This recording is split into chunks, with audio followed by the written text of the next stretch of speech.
Welcome to super fast English academy. दोस्तों, आपके exam के लिए मैं नए शुरू से एक तरह से आपके लिए सीरीज चला रहा हूं और इस सीरीज को कंटिन्यू रखूंगा। इसके साथ ही साथ जितने भी वीडियोस आएंगे उनके अंदर बहुत ही अच्छे कॉन्सेप्ट मैं कराने वाला हूं इस बार। और आपका पेपर है क्योंकि उसके भी मुझे ध्यान है, तो ये वीडियोस ना डेली का डेली आप देखते रहा करो, ठीक है। इसके साथ ही साथ मैं आपसे एक दो क्वेश्चन भी पूछा करूंगा, उसका आप कमेंट करना। इसके साथ देखो, डिस्क्रिप्शन बॉक्स में लिंक है यार उस प्लेलिस्ट का, वो सारी वीडियोस आपको मिल जाएंगी जो आपके पेपर में जहां से क्वेश्चन बनता है। अब देखिएगा, सबसे पहला क्वेश्चन है। और एक और बात, यदि आप नए हैं तो यार चैनल को सब्सक्राइब कर लीजिएगा, और क्योंकि आपका एग्जाम आने वाला है। अब देखिएगा, आप ट्राई करिएगा कि मेरे आंसर बताने से पहले आप खुद भी आप ट्राई कर सकते हैं कि क्या राइट आंसर इसका होगा, ठीक है। चलेगा, देखो ये क्वेश्चन लिखा हुआ है, जैसे मैं समझाते जाऊं वैसे आप समझते जाना। लिख रहा है कि many a man have come to India from Bangladesh to live here permanently. अब सोचो, इस तरह का कोई भी कॉन्सेप्ट बनता है तो इसमें किस तरह की गलती होती है, कौन कौन सी चीजें जो आपको याद रखनी है। हमेशा आप याद रखना, अगर आपको पता है ना यार, देखो ये सब्जेक्ट है, इसका ये वर्ब है और ये हैजैव के साथ थर्ड फॉर्म आती है, ये भी एकदम सही है, ठीक है ना। तो अच्छा, एक चीज और देखिएगा, यहां पर आपको याद रखना है, स्टार्टिंग में कभी भी मैनी ए आ जाए, क्या आ जाए, कभी भी मैनी ए आ जाए तो हमेशा याद रखना, इसको हमेशा सिंगुलर इन नंबर माना जाता है। मतलब इसका मतलब होता है, मैनी ए का मतलब होता है बहुत बहुत बहुतों में से एक की बात कर रहा हो। जब वो सिंगुलर हो जाएगा तो यहाँ पर आने वाली वर्ब भी कैसी होती है, सिंगुलर होगी। तो इसलिए हैव की जगह पर हैज आ जाएगा। क्लियर है ना, आ रहा है कि नहीं आ रहा। यानी स्टार्टिंग में मैनी ए आ जाए तो इसका मतलब बहुत सारे लोगों में से एक की बात कर रहा हो। तो ऐसे में सिंगुलर होने की वजह से इसके साथ आने वाली वर्ब कैसी होती है, सिंगुलर होती है। समझ में आ गया। आगे देखो, वैसे भी देखो ना यार, ए मैन आ रहा है तो यहाँ पर ए मैन के साथ तो सिंगुलर वर्ब आएगा, यानी है जाएगा। ये कॉन्सेप्ट आई होप आप सबके समझ में आ गया होगा। आगे बढ़ जाते हैं। Our football team comprises of 11 skilled players, यानी कि हमारी टीम के अंदर ना भाई, मतलब 11 एकदम स्किल्ड प्लेयर्स हैं, ठीक है। हमारी टीम ने मतलब 11 स्किल्ड, बहुत अच्छे स्किल है उसके अंदर, बहुत अच्छे नो ट्रेंड हैं वो, और उनको हमने शामिल कर लिया है। समझ में आ गया, नहीं आ गया। तो याद रखना हमेशा, किस कंप्राइज, कंप्राइज के बाद कभी भी ऑफ नहीं आता है। कुछ इस तरह की भी है, देखो प्रीपोजिशन का यहाँ पर एरर बनता है, तो यहाँ पर ये याद रखना आप लोग कि कंप्राइज के बाद प्रीपोजिशन नहीं आता है। आई होप आप सबके समझ में आ रहा होगा, धीरे धीरे समझ में आएगा, चिंता मत करिएगा। देखो वैसे भी अवर फुटबॉल टीम ये सिंगुलर है, तो इसीलिए यहाँ पर आने वाली वर्ब भी कैसी होगी, सिंगुलर रहेगी। बस याद आपको ये रख लेना है कि यहाँ पर ऑफ नहीं आता है कंप्राइज के बाद। आगे बढ़ जाते हैं। तीसरा वाला आप खुद एक चेक करिएगा। Knowledge and wisdom makes an individual truly complete and self assured. ये वाला कॉन्सेप्ट ना यार बहुत ही इजी है, आपको मैं समझाता हूं। देखिएगा, एक कॉन्सेप्ट आपने पढ़ा होगा कि नॉलेज अलग होता है और विजडम एक अलग होता है। बताओ, दोनों सेम तो नहीं होते ना। ये दो नाउन है और दोनों ही क्या होते हैं, अलग अलग नाउन होते हैं। तो ऐसे में क्या होता है, जब दो नाउन जिनका मीनिंग अपना अपने जगह अलग अलग होता है और वो यदि एंड से जुड़ रहा हो, तो ये जो सब्जेक्ट माना जाता है ये प्लूरल माना जाता है। क्यों, जैसे राम एंड श्याम, तो दो बंदे हो गए, मतलब प्लूरल हो गया। वैसे ही नॉलेज एंड विजडम, ये दोनों अलग अलग नाउन होते हैं, तो ऐसे में इनका मतलब भी अलग अलग होता है। जब अलग का मतलब हो गया प्लूरल, तो याद रखना, प्लूरल के लिए हमेशा में प्लूरल वर्ब लगानी है। तो वर्ब की जो फर्स्ट फॉर्म होती है वो प्लूरल होती है। समझ में आ गया, ये प्लूरल है। लेकिन यदि हम वर्ब की फर्स्ट फॉर्म में एस या ईएस लगा देते हैं तो वो जो वर्ब बनती है ऐसे मेक्स, तो वो सिंगुलर बन जाती है। समझ में आया, नहीं आया। चलेगा, आगे बढ़ जाते हैं। आप देखो, इनको ट्राई करते रहा करो, और यहाँ पर मतलब क्या, मिक्स वाले कॉन्सेप्ट आपको मैं बताते रहूंगा आपके पेपर तक, चाहे वो प्रेपोजिशन का है, कंजंक्शन का, इडियम्स का है, वन वर्ड सब्स्टिट्यूशन है, यहां से बाहर कभी नहीं जाने वाला। और जिन स्टूडेंट का यदि एरर पर बहुत अच्छी पकड़ है तो वो समझ लीजिएगा वो बहुत अच्छा स्कोर करते हैं। आगे बढ़ जाते हैं। इट इज हाई टाइम, ये रह गया क्या ऊपर वाला, ठीक है। One of the boys who always give correct answer is Samuel.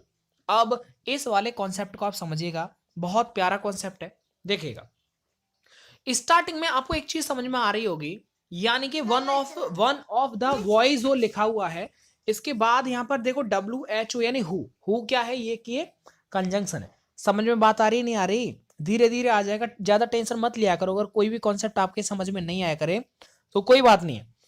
यहां पर जो WHO हु, एक ये रिलेटिव प्रोनाउन है, समझ में आ गया। और इसमें एक रूल बस ऐसे याद रखो कि इस हु से पहले जैसा नाउन आता है वैसी ही यहां पर वर्ब आती है, बात है गई खत्म।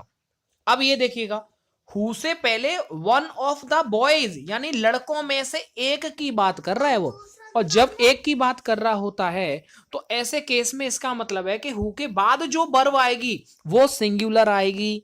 तो ये बताओ, गिव और गिव्स, अभी मैंने बताया था कि वर्ब की फर्स्ट फॉर्म तो प्लूरल होती है, लेकिन अगर मैं इसमें एस लगा देता हूं तो ये सिंगुलर हो जाती है। समझ में बात आ रही नहीं आ रही है? तो इसलिए क्योंकि हु से पहले वन ऑफ द बॉयज यानी इन लड़कों में से एक की बात कर रहा है, यानी ये सिंगुलर हुआ, तो यहां पर आने वाली वर्ब भी कैसी होगी, सिंगुलर होगी, इसलिए यहां पर गिव्स आ जाएगा। अच्छा एक चीज और मैं बता दूं, सब्जेक्ट के रूप में यदि कोई भी सब्जेक्ट है और उसमें कोई भी प्रीपोजिशन आ रही है तो इस प्रीपोजिशन से पहले जो भी होता है सिंगुलर हो या प्लूरल उसके अकॉर्डिंग ही यहां पर वर्ब आती है। समझ में आ गया होगा आपके? ठीक है, चलो अब आगे बढ़ जाते हैं, आगे बढ़ जाते हैं और आप ट्राई करिएगा। It is high time we renovate our old house. अब ये समझिएगा, ये बहुत कॉन्सेप्चुअल है, कोई बात नहीं है, मैं इसे शॉर्ट में बता देता हूं, ज्यादा हवड़ तवड़ नहीं। देखो ही याद रखना, कभी भी अगर सेंटेंस की शुरुआत इट इज हाई टाइम से हो जाए, किससे हो जाए, इट इज हाई टाइम से हो जाए, तो इसके बाद पास्ट इंडेफिनिट सेंटेंस चलता है, खत्म। यानी कि इट इज हाई टाइम से स्टार्ट हो रहा है ना यार, तो इसके बाद आने वाला जो सेंटेंस होगा वो सिंपल पास्ट में होता है, इसीलिए रेनोवेट की जगह पर रेनोवेटेड आ जाएगा, यानी वर्ब की सेकंड फॉर्म आ जाएगा, तभी तो ये पास्ट इंडेफिनिट बनेगा, इसलिए रेनोवेटेड इसे कर दीजिएगा। देखो कुछ चीजें ऐसी होती हैं जो आपको लिखनी पड़ेंगी, कुछ चीजें ऐसी होती हैं जो आपके पेपर में जैसा बता रहा हूं वैसे के वैसे आ जाएंगे, तो ज्यादा डिफिकल्ट नहीं है यार मेरे भाई, आप ट्रस्ट करिएगा, ट्रस्ट तो करना पड़ेगा ना यार, क्योंकि आपके भाई को भी तो नौकरी इसी चैनल से लगी है, मतलब उन्होंने पढ़ाई किया और उनकी नौकरी लग गई। इसके साथ ही साथ आपको भी उसी चीज को फॉलो करना है, और आपसे मैं एक निवेदन करूंगा, आपके अगर आस पड़ोस में अगर कोई भी आपका दोस्त है, यार है, भाई है, कोई भी अगर एयरफोर्स या नेवी में लग चुका है और वो ट्रेनिंग कर रहा है या फिर उसकी सर्विस का टाइम चल रहा है, तो ऐसे में आप उसे व्हाट्सएप पर जुड़ जाओ, उनसे बातचीत किया करो, उनके फोटोज वगैरह देखा करो। जब आप उनकी फोटो देखेंगे, पिक्स वगैरह देखेंगे, तो आपको एनर्जी आएगा और आप मोटिवेट होंगे और आप 1 घंटा ज्यादा पढ़ेंगे।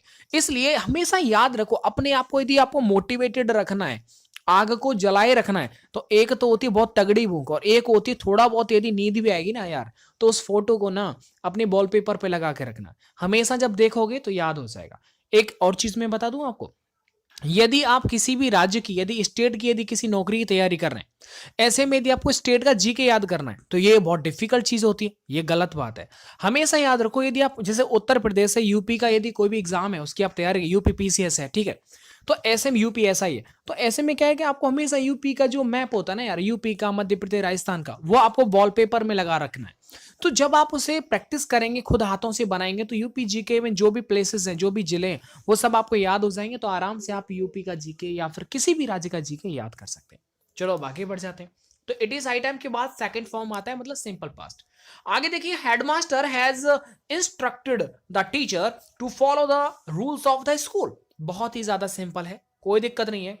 एक बात होता मुझे, हेडमास्टर एक पोस्ट होता है, यानी कि पद होता है, याद रखना, पोस्ट के नाम से पहले डेफिनेट आर्टिकल का प्रयोग करते हैं कि नहीं करते, इसीलिए हेडमास्टर से पहले द का प्रयोग होगा। तो देखो यहां पर हमने आर्टिकल का प्रयोग सीख लिया, आर्टिकल ए एंड द, ये चीजें समझ में आनी चाहिए। To travel from Chennai to I think Ranchi tricky by train, अब ये समझिएगा, तो ये चीजें अब समझिएगा कैसे होता है। देखो भाई एक चीज आपको समझ लेनी है, हमेशा लास्ट में यदि क्वेश्चन मार्क आ रहा है इसका मतलब है कि ये जो सेंटेंस है वो इंटेरोगेटिव है। तो इंटेरोगेटिव सेंटेंस में आपको WH के बाद आपको हेल्पिंग वर्ब लिखनी है, उसके बाद सब्जेक्ट आता है, तो ऐसे में बताओ क्या हो जाएगा, यहां पर टेक्स आ रहा है, तो या तो आप यहां पर सेंस के अकॉर्डिंग देख लीजिएगा, या तो आप इसे फ्यूचर इंडेफिनिट में बना सकते हैं या फिर इसे प्रेजेंट इंडेफिनिट में बना सकते हैं। तो ऐसे में क्या हो जाएगा, यहां पर एक चीज समझ लीजिएगा कि यहां पर हो जाएगा डज, मैं इसे प्रेजेंट इंडेफिनिट कर देता हूं, तो how long does it take, ये ऐसे कर लो इसे, या फिर आप डज को हटा करके यहां पर बिल भी कर सकते हैं। ऐसा मैंने क्यों कहा, डज क्यों किया, डू क्यों नहीं लिखा, क्योंकि यहां पर इट जो सब्जेक्ट है वो सिंगुलर है। अरे सर जी समझ में नहीं आ रहा, जैसे सपोज करो मैंने लिखा कि why do you why do you study, आप पढ़ाई क्यों करते हो भाई।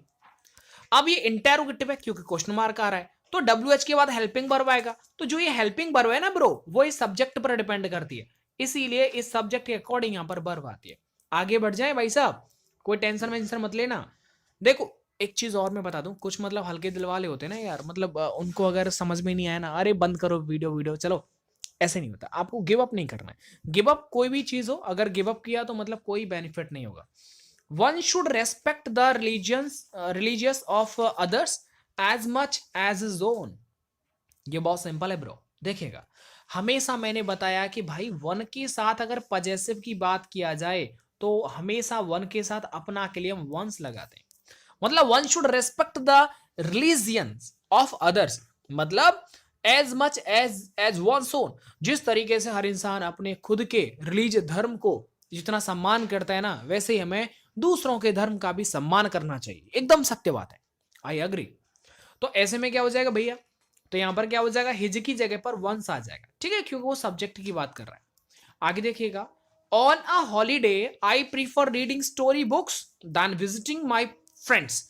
मैंने आपको हमेशा बोला कि अगर कभी भी प्रीफर दिख जाए तो प्रीफर में आप याद रखना मेरे भाई। देखो थोड़ा मैं समझा दूं, ऐसे समझा दूं एकदम तुक्का लगा कर। देखो ई आर दो बार आ रहे हैं ना, दो का मतलब क्या होता है टू, तो याद रखना हमेशा हमेशा प्रीफर के साथ कंपैरिजन में कभी भी देन नहीं लगाया जाता, हमेशा टू लगाया जाता है। तो एक बात आप मुझे बताओ, ये बस यही चेक कर लेना कि प्रीफर के बाद कहीं देन तो नहीं आ रहा। अगर देन आ रहा है तो आप यहां पर टू लगा देना और आपका सेंटेंस एकदम सही हो जाएगा।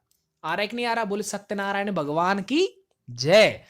अब इधर देखिएगा 11वां देख लेते हैं, तो ये भी बहुत सिंपल है यार।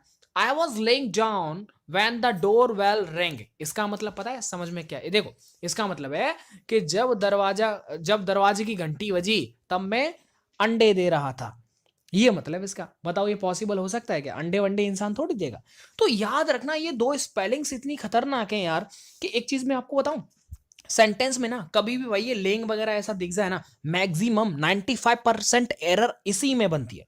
जैसे प्रीफर के साथ देन नहीं टू आता है, वहां से एरर बनता है, ऐसे लेंग वाला हमेशा आता है। और एक चीज मैं बता देता हूं, देखो ये जो ले है ना, इसमें ही तो आईएनजी जोड़ा गया है, इसका मतलब होता है अंडे देना या फिर रखना, है ना। एक होता है लाई, लाई का मतलब एक तो झूठ बोलना होता है, और एक लाई का मतलब होता है लेटना। इसका मतलब है कि जब दरवाजे की घंटी बजी तब मैं लेट रहा था। तो ऐसे में ये वाला आता है। तो जब भी एक रूल होता है मेरे भाई, जब आई ई आ जाए लास्ट में और आपको अगर आई एन जी जोड़ना हो, तो ये जो आई ई है ना मेरे ब्रो, ये हमेशा बाई में कन्वर्ट हो जाती है। तो इसीलिए हमेशा ये बाई में कन्वर्ट हो जाएगा, तो ये हो जाएगा, यानी कि इसकी जगह पर L Y I N G आ जाएगा, ठीक है। तो लाई डाउन होता है। आई होप आप सबके समझ में आ गया होगा, उम्मीद करता हूं आप सब समझ रहे हैं, पढ़ रहे हैं। इसके साथ जो भी रिमेनिंग एरर्स हैं ब्रो, टेंशन मत लीजिएगा, मैं इन सबको करवाऊंगा। इसके साथ सेकंड पार्ट इसका आ जाएगा। वीडियो के डिस्क्रिप्शन में लिंक दे रखा है बहुत सारी प्लेलिस्ट का, वो आप देख लीजिएगा, मन तन से पढ़िएगा, लाइक वाइक तेल लगाने दीजिएगा, मन मन तन से पढ़ो। आप और हमारा दोस्ती नहीं यार, मतलब पिछले 2 साल से चल रहा है, तो इसे बना के रखना, मन तन से पढ़ना। अब डिमोटिवेट मत होना। अगर कोई चीज़ समझ में नहीं आती, इसका मतलब उसे उसके बेसिक की ज़रूरत है। तो बेसिक की ज़रूरत है मतलब आपको कुछ किताबें लूसेंट है, लूसेंट वगैरह, इनका बेसिक आप क्लियर करिएगा, कहीं कोचिंग लगा लीजिएगा, कैसी भी करके जब बेसिक अच्छा हो जाएगा तो आप बहुत अच्छे इस तरह की इन चीज़ों को पकड़ना सीख जाएंगे। मैं आपको दावा करता हूँ, आप अपने भैया उनसे पूछना जो नौकरी पर लग गए कि हाँ सर कुछ पढ़ाते कि नहीं पढ़ाते।